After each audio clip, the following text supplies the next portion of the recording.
I'm going to show you a lot of things, some things you've seen before, and I'm going to show the chronology of city repair like I normally do in order to illustrate how things can start in a very small way, but if you're being strategic, how they can grow.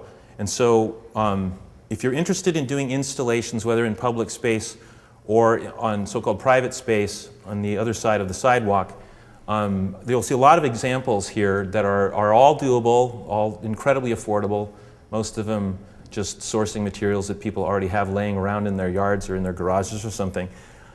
So hopefully you'll take some inspiration. Towards the end of the show, you'll get to see our secret weapon, which is the 24-hour solar-powered self-service cat palace. Sustainability needs to start incorporating a sense of humor, and we need to start allying with the other species too, I would say. Okay, so we're going to start off looking at patterns of sustainability and thinking a bit about our own experience with unsustainability. These kids in Western Africa are sitting in this circle. They get together every couple of weeks to do this. This is actually school. I invite you to compare this experience to the ones that we normally undergo in the United States, well, really all of Western culture pretty much. The fundamental message in this case that's being imparted to the kids over and over again, well, within the kids and from the kids, is absolutely diametric to the one that we receive in school. And we don't get the message they get, and they don't get the message that we get, and they don't need the message we get. So recall that you tend to sit at a separate desk, all facing front, in a way that's regimented, much like a graveyard, or perhaps a typical gridded neighborhood, sort of organized in an orthogonal fashion, all facing front, not seeing each other's face. You're listening to the one voice who's speaking. So you're essentially individuated and you're graded separately, and certainly during a test you can't ask for help. And that's part of a package of life experience that maybe we just kind of take for granted as being normal, but it includes things like having a separate bank account, a separate social security number, judged separately in case something goes wrong in your life, and of course St. Peter's waiting for you to judge you separately as well. Okay, so that's very different than the reality of what we experience in the world, which is that we can ask for help. We can turn to someone else. Even if we're at work, we've got to get a job done, we ask for help, we look to someone. It's not that simple, but that's kind of how it works, but not in school. There's a message there about being alone and basically being individuated and being competitive. And somehow that's supposed to bring out the best in us, I guess. Well, as opposed to that, these kids sit in a circle every couple of weeks. They put their feet together, and they wiggle their toes, and they giggle, and then they do the wave with their feet going one way and doing the other way, and there's a lot of other things that they do, or they're almost kind of like group yoga, but with all their feet touching. And after the giggling stops, then they set about the class, which is that one of the kids starts to talk about how the circle occurs in nature. And the next kid talks about it and tells a story, and the next kid tells a story, and they go around and around and around and around. And they go on as long as they feel like it until basically they've got to go get dinner. So they talk about how the world is round, and everything in the sky appears to be round. The cross-sections of animals and plants, time itself, songs, stories, lives, families. And as they're doing this, they are also not just speaking, they're hearing from each other. They're building a knowledge bank. They're learning. This is one of the most important things about social ecology. They are learning together what they all know together.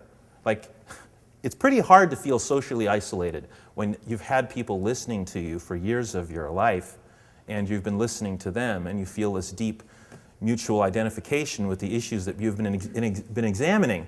And in this context, they are actually playing teacher and student for each other. Of course, there's mentors present as well. So as they're going around, eventually one of the kids can't remember, has a blockage for some reason, and can't think of another way that the circle occurs.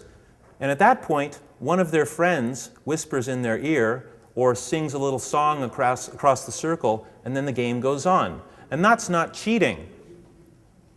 Because the whole point of the circle is the circle.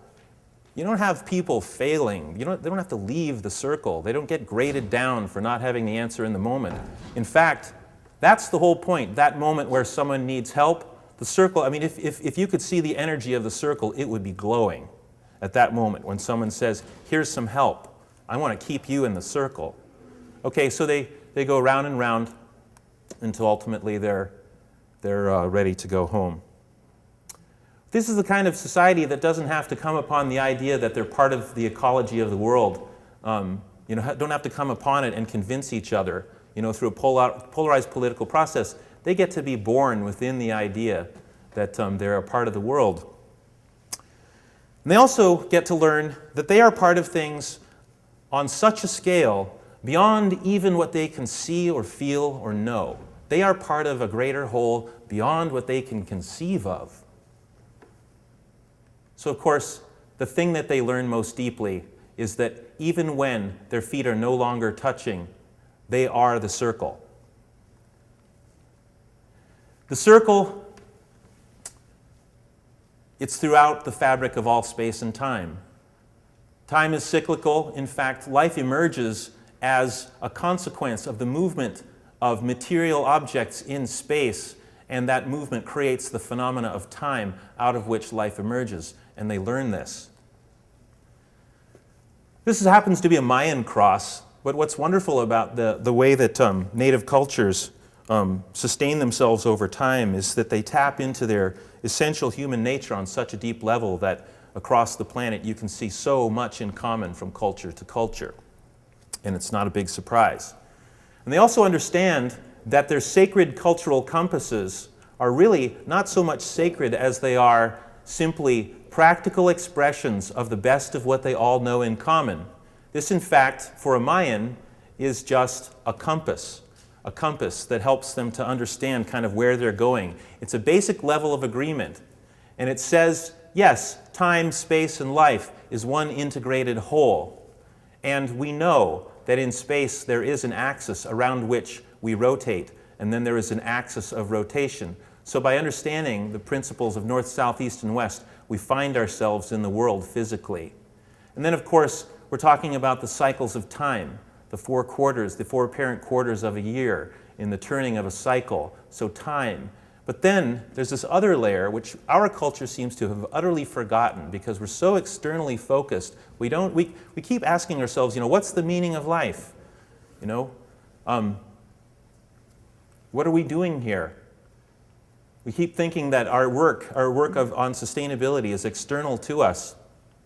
So here's the third level. To realize that this symbol is a diagram of the village. And at the center of the village is an intersection of the pathways of our lives. And at that crossing, our lives come together, or perhaps they don't. This is the fundamental principle of urban design across the planet Earth. And this is the essential key of habitat making for human beings. You'll hear people who teach urban design and planning say things like, communication is really what it's about, that in the broadest sense, the role of urban planning is to facilitate communication in cities. And that, of course, is intersecting. It's talking. It's meeting in time and space in some fashion, not just the movement of goods and services. So this is talking about the village heart, the place where we come together. And if you look at it as a spiritual expression, it's talking about the place where we come together at all levels, even with the energy from which we come, or what you might call God